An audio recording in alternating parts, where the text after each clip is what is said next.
Hello people of the universe! This is Banayas Aragon, your Basha girl from Dasmariñas City. Wala lang, parang gusto ko lang i-document yung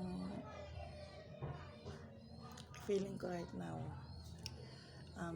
Malamig na hapon. Actually, I just woke up. Paggising ko, okay naman ako bago ako matulog. Tapos paggising ko, ewan ko, parang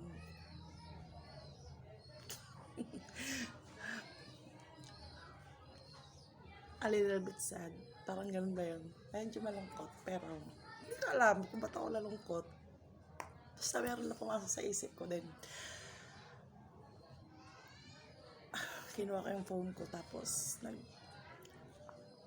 pindot-pindot lang para malibang. Mabago yun sa isip